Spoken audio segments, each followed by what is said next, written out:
Эфирде жаңылыктардын толукталган чыгарылышы алгач бүгүнкү күнгө алынган жаңылыктарга кыскача. Алтын балалык ден соолукту чыңдоочу реабилитациялык борборунда өлкөнүн ар тарабынан чакырылган 800 бала жайкы каникулун көңүлдүү өткөрүүдө. Өсөкөл облусунда 24 мектеп 18 бала бакча салынууда. 10 мектеп 6 бала бакчанын курулушу бүткөрүлүп, пайдаланууга берилери күтүлүүдө. Облус аймагында сүт продукциясынын ар башка түрүн өндүргөн 5 сүт заводу бар. Учурда продукцияларын чет өлкөлөргө экспорттоону улантышууда.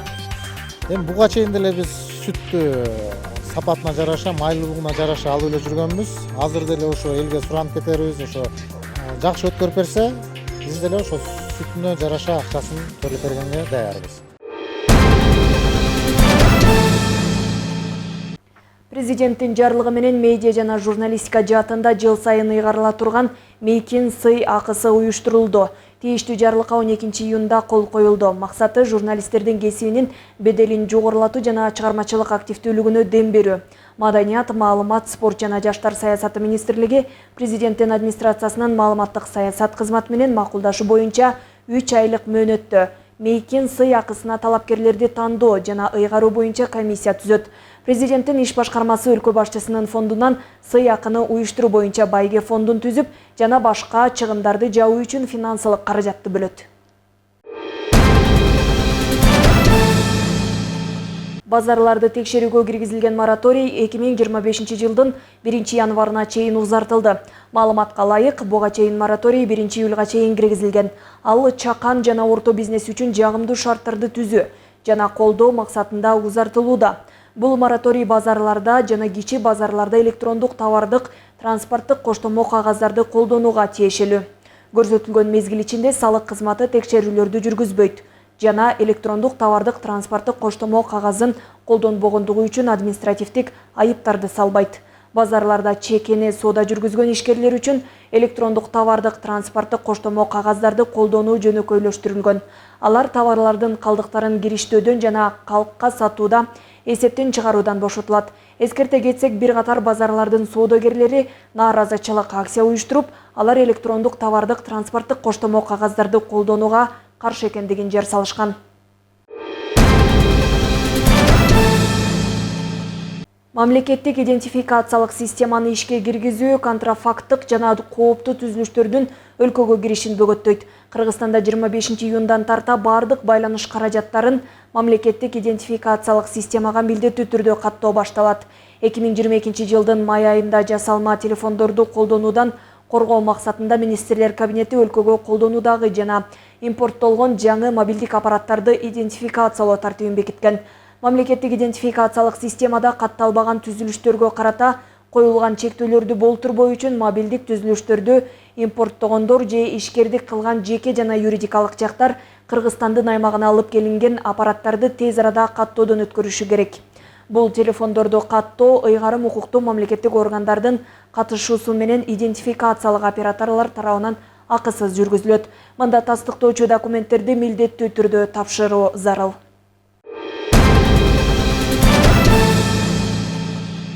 Чолпон Ата шаарындагы Алтын балалык ден соолукту чыңдоочу реабилитациялык борбору жыл сайын өлкөнүн ар тарабынан балдарды кабыл алып келет. Бүгүнкү күндө комплексте балдардын коопсуз эс алуусу үчүн бардык шарттар түзүлгөн. Учурда мында 7 дубандан келген 800 бала жайкы каникулун көңүлдүү өткөрүүдө.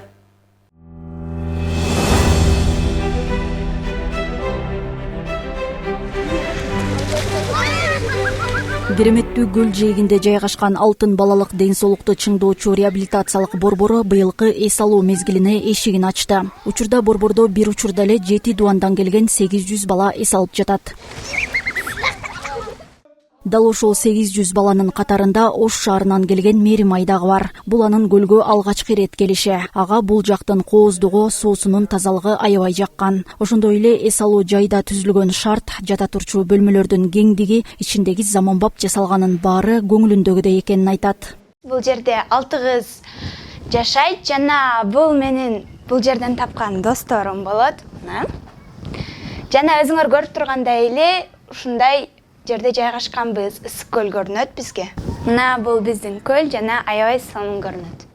Борбор ысык көлдүн түндүк жээгинде жайгашып, көлдүн климаты, балнеологиялык шарттары балдардын ден соолугун чыңдоого жана саламаттыгын калыбына келтирүүгө ыңгайлуу. Борбордун айланасы көрктөндүрүлүп, короосу күнү түнү кооз көрүнөт. Мында келген балдарды айрыкча суунун тазалыгы, кумунун жумшактыгы кызыктырууда. Эң ириде көл жээктей эс алып аткан балдардын коопсуздугуна өзгөчө маани берилип, жалпы 28 көзөмөл камерасы орнотулган. Президентибиз Садыр Нуркожоевич өзүнүн фондусунан 100 миллион сом бөлүп берип, ушу балдардын баардык шарттары түзүлсүн деп, ушу оңдоо түзөө иштери жүргүзүлдү. Азыркы убакта толугу менен балдардын эс алуусуна шарт түзүлгөн. Ушу балдардын коопсуздугу баардык жагынан каралды. Көлгө түшкөндө карап турган вышкаларыбыз бар. Ушака өзүнчө спасательдер, куткаруучуларыбыз келди. Куткаруучу балдарыбызды физкультурный институттун спортсмен балдарынан алдык. Алар менен да МЧС дагы окуу жүргүздүрдү. Балдар күн сайын 4 маал тамактанат. Ашканасы кенен жана түрдүү тамактарды жасаганга толук заманбап жабдыктар менен толукталган. Заманбап жабдуулар менен камсыздалган. Биз үчүн өтө бул жеңил процесс болот, эффективдүү иш болуп атат. Азыркы мына жакшынакай кичинекей идиш аяк жуучу бизде деген машина келди. Биз ушул машина менен биздин иштеп аткан кызматкерибиз жууп атат. Өтө ыңгайлуу болуп эсептелип атат. Жуулуп аткан өзүнүн температурасы менен атайын иштетилип чыгып атат. Бул балдарга мындайча айтканда коопсуздук тамак аш сунуш кылып аткан деп айтсак болот. Борбордо балдарды ар тараптан өнүктүрүү программалары да камтылган. Көңүл ачуучу жана тарбиялык маанидеги түрдүү оюн зооктор уюштурулуп, каалоочулар үчүн атайын багыттагы ийримдер, компьютердик класстар да ачылган. Спорттун түрү боюнча аянттар жана машыгуу залы да жайгашкан. Бул жер аябай сонун экен, алтын балалык лагери, спорт залы бар экен, өтө мыкты. Биз мындай спорт залды кинолордон гана көргөнбүз. Бардык шарттары бар экен, өтө сонун.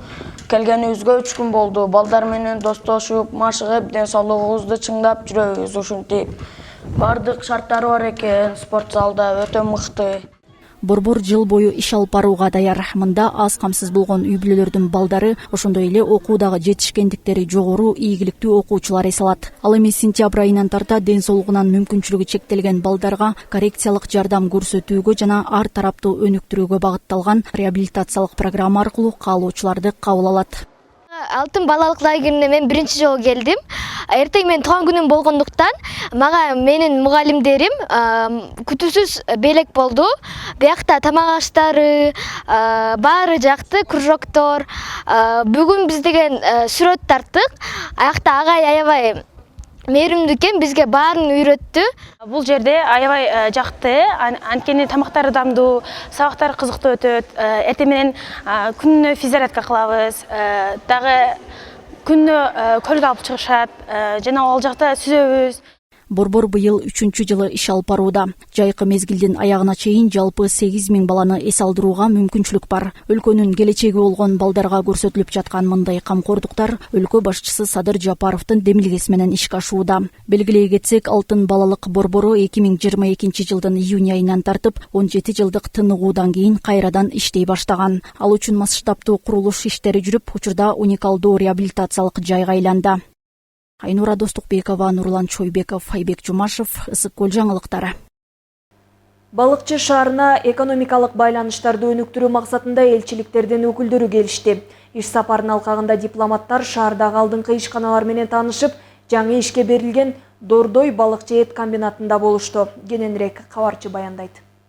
Балыкчы шаарына өлкөдөгү 14 элчиликтин өкүлдөрү иш сапары менен келишти. Дипломаттар калаадагы алдыңкы өнөр жай, ири ишканалар менен таанышып, товар экспортун алдыга жылдыруу жана өнүктүрүү маселеси каралды. Иш сапар экономикалык байланыштарды өнүктүрүү максатын көздөйт.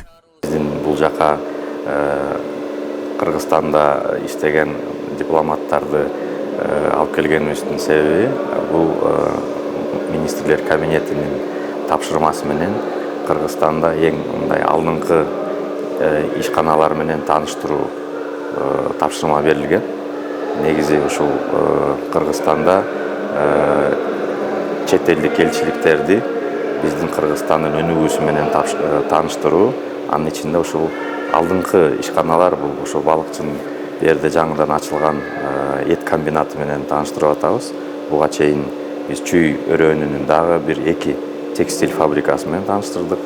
Ошол учурда бүгүн жана эртең Сүкөл өрөөнүндө туризм сезонунун ачылышына бул биздин элчиликтердин мүчөлөрү да катышып кетет. Элчиликтерден келген делегация жакынкы күндөрү ишке кирген Дордой балыкчы эт заводунда болду. Азык-түлүк коопсуздугун жүргүзүүнүн эл аралык стандарттарына ылайык курулган заманбап завод Кыргызстандагы алдыңкы ишканалардын катарын толуктайт. Элчиликтин өкүлдөрү өндүрүштүн деңгээлин жогору баалап, кызматташууга кызыктар экендигин белгилешти. Биздин область негизи өзү акыркы жылдары аябай көп тармактуу багыттар менен иш алып барып атат. Эт багытындагы иш дагы бул биздин областка аябай жаңы. Анткени современный технология менен салынып, өзүнүн мындай айтканда жаңы лаборатория, ошо 21 кылымдын заманынын талабына жооп бере турган лабораториясы менен мындай ушу Кыргызстанда биринчи болгондуктан, ушу балыкчыга ачылгандыктан булар да ошону келип көрүп, Кыргызстандан буюрса этти дагы башка мамлекеттерге жөнөтүү боюнча дагы иштерди алып барганга буюрса ошо жол менен дагы максат менен дагы булар келип отурушат. Показывали Дордой балыкчы. Биз балыкчы шаарындагы Дордой балыкчы эт заводуна келдик. Бул жай баардык эл аралык стандарттарга дал келет экен. Мал союудан баштап аны тоңдуруу, таңгактоо процессине чейин күбө болдук. Эң негизгиси санитардык талаптарга жооп берет экен. Болгону ишти мындан ары өнүктүрүү жана өндүрүлгөн продукцияны чет өлкөгө экспорттоо маселесин арттыруу зарыл.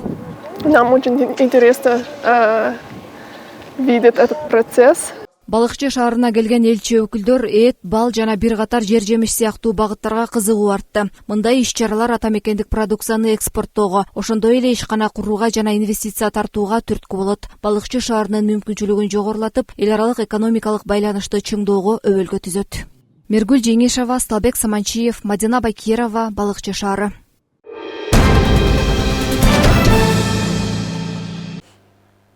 Ысык-Көл облусунда социалдык курулуштардын иши кызуу жүрүүдө.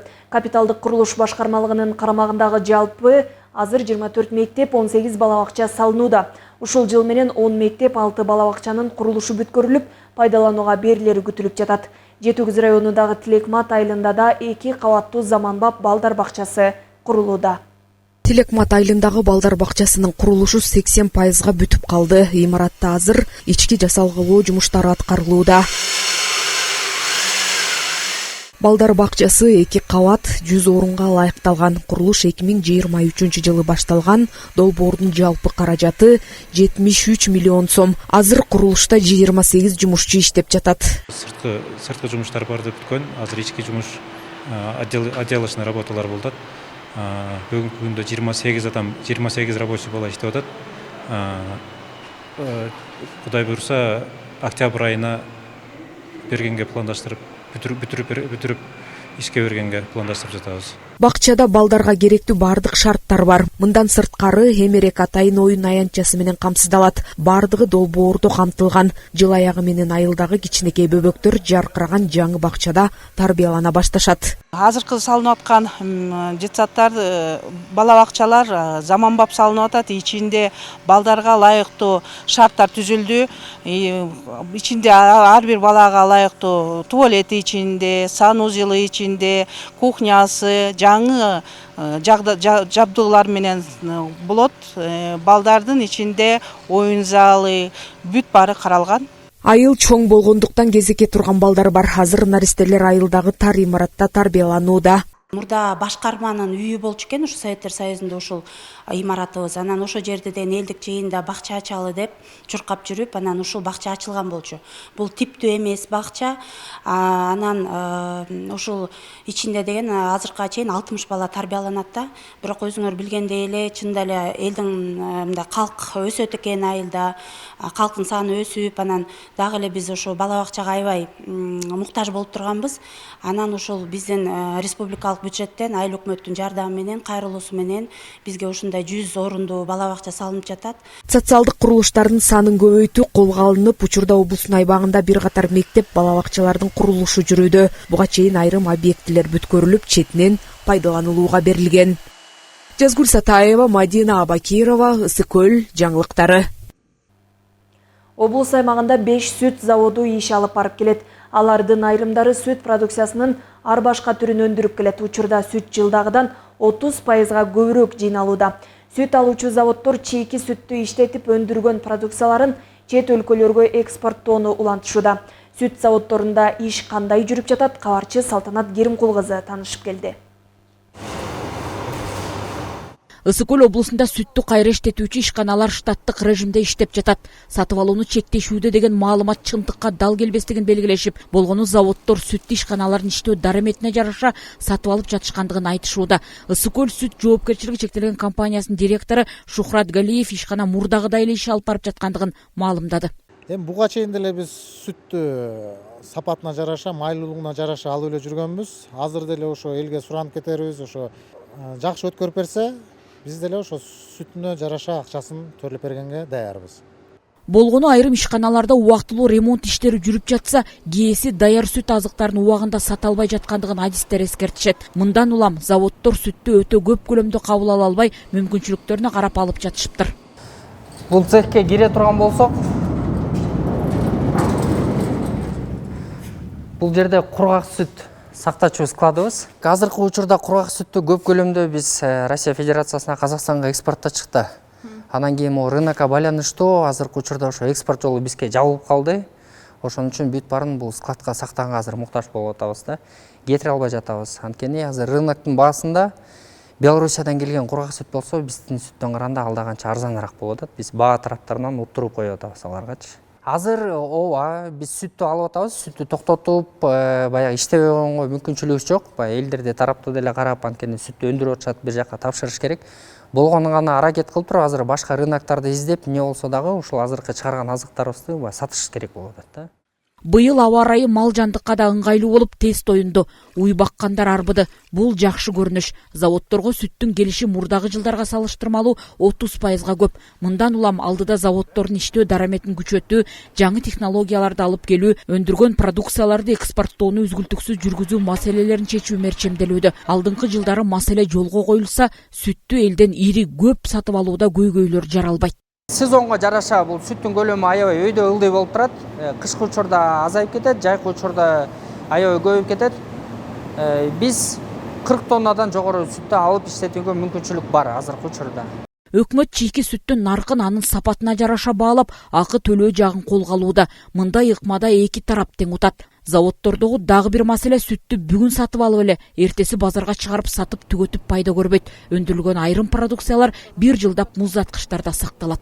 Биздин завод чыгарылган продукцияга келсек, өзүңүздөр байкагансыздай, бул көп мөөнөттө сакталуучу продукциялар. Бул майларыбызды, кургак сүттөрдү, сырларды ала келсек, бир жылга чейин сакталып туруп, анан кийин сатылып баштайт. Ошого байланыштуу баягы биздин көп сүттүү, көп көлөмдөгү продукцияларыбыз баягы складка жатканга мажбур болуп калып атабыз да. Мындан сырткары жүздөгөн адамдар жумуш менен камсыз болгон. Алардын айлык акыларын төлөө, коммуналдык төлөмдөрдү, салык төгүү жагы үзгүлтүксүз жүргүзүлүп турушу шарт. Заводдо өздөрүнүн ишкерлердин, өзүбүздүн жумушчуларыбыздын, өзүбүздүн маанайларыбыз жакшы. Эң биринчи талабыбыз кыргыз элибизге негизи экспортко чыгып, сапаттуу, жакшы азыктарын чыгарып бергенге аракет кылып жатабыз. Кыйынчылыктар болот экен, бирок ага чөгүп кетпей, азыркы ушул этапта элдер менен биргеликте чогуу диалог жүргүзүп туруп, баасын тууралап туруп, анан кийин ишибизди болгону гана ары жылдырып кетишибиз керек. Заводдор айрым кыйынчылыктарга карабай иштеп жаткан чакта жергиликтүү фермерлерди массалык башаламандык уюштурууга чакырып, жолдорду тосуп, сүт ташыган автоунаанын айдоочуларын барымтага алууга аракет кылган 2 адам аныкталды. Алар сүттүн мезгилдик арзандоосун колдонуп, мессенджер аркылуу миңдей адамды жол тосуп, сүт ташыган унаанын айдоочуларын барымтага алуу аркылуу нааразычылык билдирүүгө үндөшкөн.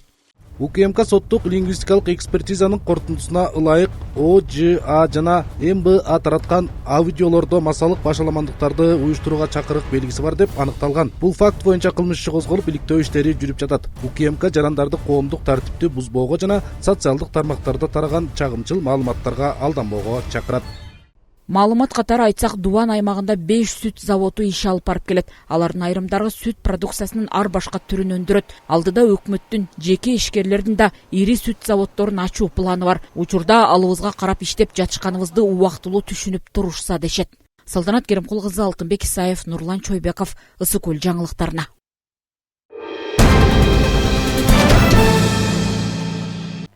Кыргыз Республикасынын өрткө каршы мамлекеттик кызматынын түзүлгөнүнө 98 жыл толду. Мына ушул жылдар аралыгында калк мүдөөсүн аткарууда алгылыктуу иштерди аткарып келишет.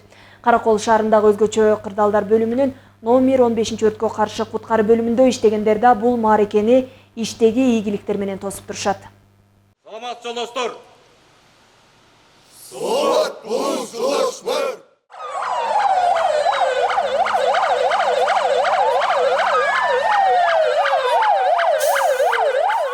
Кыргыз Республикасынын өрткө каршы мамлекеттик кызматы 1926 жылы 15 июнда түзүлгөн. Ошол күндөн ушул күнгө чейин өрткө каршы мамлекеттик кызматынын күнү деп белгиленип келет. Каракол шаарында биринчи өрт өчүрүүчүлөр курамы 1929 жылы түзүлүп, бир өрт өчүрүүчү автоунаа менен 34 адам иш баштаган. Жылдан жылга материалдык техникалык база чыңдалып, бүгүнкү күндө кошумча 8 тонналык Хова жана 6 тонналык КАМАЗ үлгүсүндөгү суу чача турган автоунаалар менен жабдылган. Өрт коопсуздугун алдын алуу, жарандык коргонуу, калкты өзгөчө кырдаалдардан коргонууга үйрөтүү, издөө, куткаруу иштерин аткарышат. Хова үлгүсүндөгү 3 автоунаа ошол Каракол шаардык номер 15 өрткө каршы куткаруу бөлүмүнө берилип, азыркы убакта ошол Каракол шаарында 5 өрт өчүүчү автоунаа кызмат кылат. Экөө байбар расчетто турат, 3 резервный расчетубузда.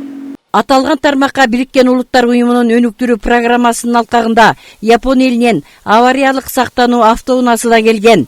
Куткаруучулар, өрт өчүрүүчүлөр мыйзамдык милдетин аткарууда атайын кароодон өтүп, андан соң гана ишке чыгышат. Суучулдар да атайын күжүрмөн кийимдерин кийип, 50 аттын күчүнө тең Тахатсу 50 моторлуу кайыгы менен жүрүшөт.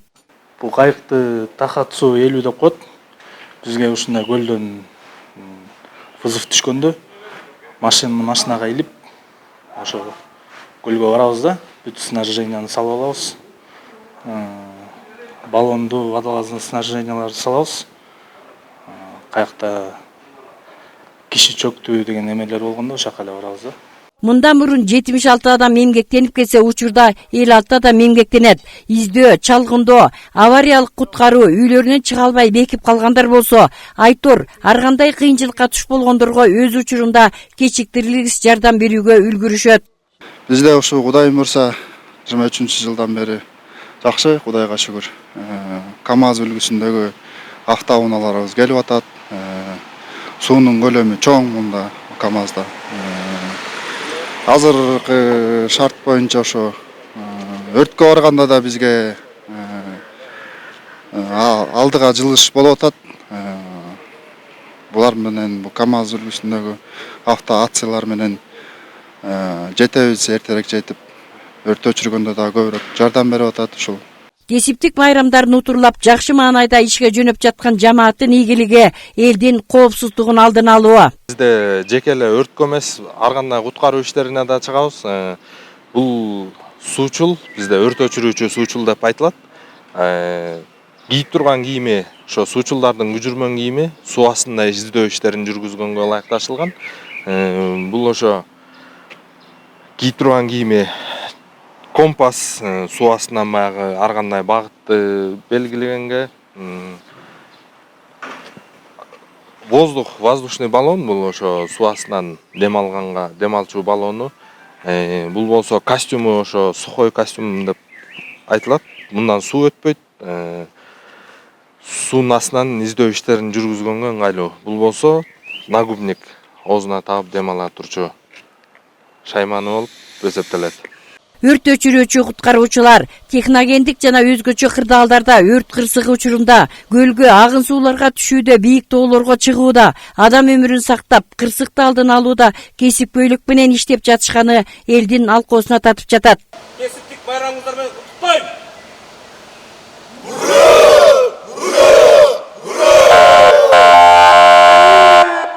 Гүлжан Кыдыралиева, Нурдин Нурманбетов, Мадина Абакирова, Каракол шаарынан. Европа биримдигинин каржысында Erasmus Plus программасынын Кыргызстандагы жогорку окуу жайлардын финансылык автономиясын өнүктүрүү долбоору 2023 жылдан бери ишке ашырылып келет. Долбоор Кыргызстандын 10 жогорку окуу жайлары жана Германия, Италиянын жогорку окуу жайларына кирип, анын максаты Кыргызстандын жогорку окуу жайлары үчүн финансылык эффективдүү моделин иштеп чыгуу болуп саналат.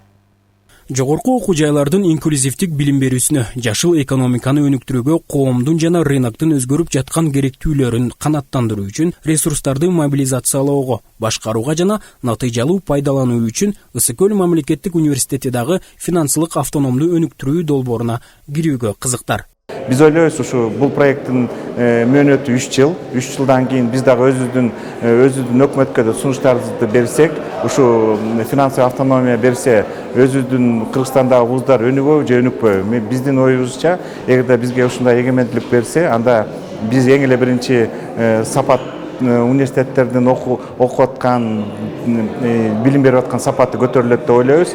Анан ар бир вуз өзүнүн материалдык техникалык базасын чыңайт, өзүнүн эмелерин, имараттарын сала баштайт. Мен ойлойм, бул өтө керектүү проект.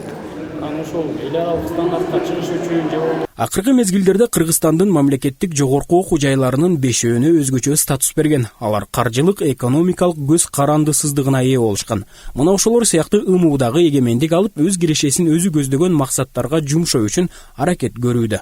Бул семинарга Кыргызстандын 10 мамлекеттик жогорку окуу жайы, Германиянын, Италиянын 2 эл аралык билим берүү мекемелери келип, өз ара тажрыйбаларын алмашууда. Бул долбоордун алкагында биз ар бир ошо Кыргызстандагы университеттердин базасында, ошондой эле Европадагы университет ушундай семинарларды тажрыйба алмашууну өткөрүп турабыз. Буга чейин Кыргызстандан бир 50гө чукул ушу аталган Кыргызстандагы 10 университеттин ичинен 3-төн 4төн адистер болуп, Европада Магдебург университетинде, Флоренция университетинде дагы тажрыйба алмашуу менен барып, аяктан дагы семинар өтүп келген. Андан кийинкиси Бишкекте бир Кыргыз мамлекеттик техникалык университетинин негизинде дагы семинар өтүлдү. Ош мамлекеттик университети өткөн, мына бүгүнкү күнү азыр Ысык Көл мамлекеттик университетине келип, ушул жерден долбоордун алкагындагы ошо Кыргызстандын жогорку кесиптик билим берүү системасы үчүн финансылык автономиялан моделин талкуулап, долбоордун буга чейинки кандай жетишкендиктерин талкуулап, мындан кийин эмнени кылабыз, ошону талкуулоо жаатында ушу Ысык Көл мамлекеттик университетине келип отурабыз. Билимдин, илимдин сапатын жогорулатууга багытталган долбоор финансылык, чарбалык өз алдынчалыктын татаал процессинен эффективдүү чечимдерин аныктайт. Бул проект Кыргызстандагы билим берүү системасын өзгөртүп, университеттер аралык өнүгүү жана жакшыруу болот деген ишенимдүү талап коюлууда. Талгат Токтомушев, Алтынбек Исаев, Мадина Абакирова, Атайын Ысык Көл жаңылыктар кызматы үчүн. Өлкө башчы Садыр Жапаровдун жаңы Кыргызстанды куруунун идеологиясы деп аталган китеби өткөн жылы жарык көргөн. Китепте Кыргызстандын тарыхы, учурдагы окуялар жана келечеги тууралуу баяндалган. Китептин негизинде Кыргыз Республикасынын мамлекеттик катчысы Сүйүнбек Касманбетовдун демилгеси менен Кыргызстандын идеологиясынын багыттарын иштеп чыгуу боюнча талкуу жерлерде уюштурулууда. Бул багытта облустук деңгээлде иш-чара өткөрүлдү. Анда район, шаарлардан келген көрүнүктүү инсандардын катышуусунда Кыргыз элинин тарыхый мурастары, салт санасы, үрп-адаттары, философиясы жана идеологиясы тууралуу кеңири талкуу болду. Бүт областтан баягы билимди терең, иш тажрыйбасы мол аксакалдарды чогулттук.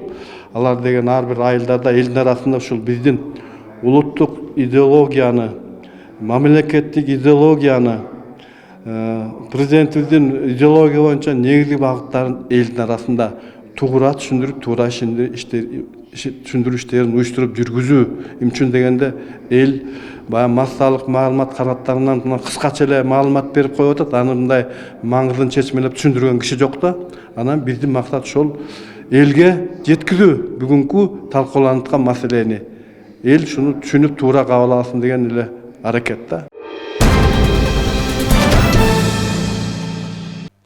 Бүгүнкү күнгө алынган жаңылыктарга назар салдыңыздар. Кайрадан эфирден амандашканча саламатта туруңуздар. Ак билейин бүгүнкү тартылды.